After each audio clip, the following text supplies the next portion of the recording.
What's going on, everybody? Welcome back. This video is a little different. I just want to share something with you guys. I've been getting a lot of questions about how do I know what car is going to sell in my area.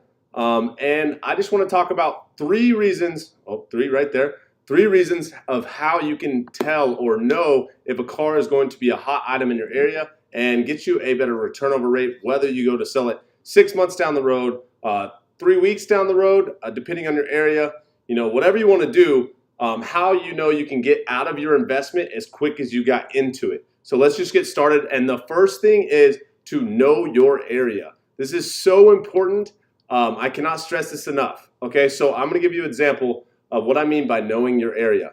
If you live back home, for example, I lived in Arkansas. I always use this as an example. It was country. There was farmland everywhere. So I knew four-wheel drives, trucks, SUVs, things of that sort were very, very popular. Everyone loved to deer hunt, duck hunt, turkey hunt, all kinds of stuff. So there were so many hunters, tons of land, tons of farmers. And whenever there's farmers, they need write-offs. So you can, bet that they're going to be looking for things to write off, aka four-wheel drive little trucks, little geo trackers, whatever it may be. But on the same side or the other side of this is if you're in Dallas, Texas, that's not the case. You may not have four-wheel drive trucks. Those may not be a need like they were where I was back home. So maybe you're in the city, the heart of Dallas, and you need commuter cars. You can, look up and down the road, but you need to know where you're at all times. Be very, very aware. I cannot stress this enough of, where you are, what is selling there. And this brings me to number two, which is to look up and down the road. So when you're driving, see what's coming up and down the road. See what has the most volume. Do you see more Toyota Camrys? Do you see more Chevy trucks? You can categorize it in just SUVs. You can categorize it in just trucks.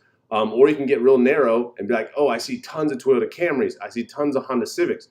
Oh, I see tons of Ford Explorers. So then that can be like, okay, that can give you like a good insight on, what may sell the fastest in your area whenever you go to resell it.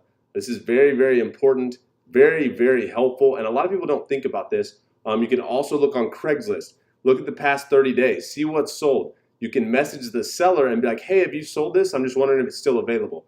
Okay, yes, you have sold this Ford Explorer. Message another one. Yes, you have. You take notes, and now you know, okay, they're selling for around this price in my area, and that's another way that you can, really determine if something's going to sell quickly in your area or not. I also got a question from Justin on Instagram, this same thing. I told him, hey man, look up and down your road, look where you're at, observe what's coming, at you at all times. So you know what has the greatest volume in your specific area. It's all different for everyone, but this is very, very important. And the third one I wrote on the whiteboard is know your audience's budget. This is so important. Like back home, I cannot stress this enough too. This is so, so important.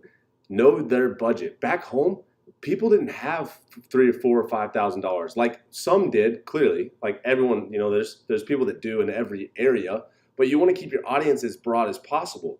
You don't want to be selling $20,000 used cars if you're in a town of 5,000 people and it's a lower income area.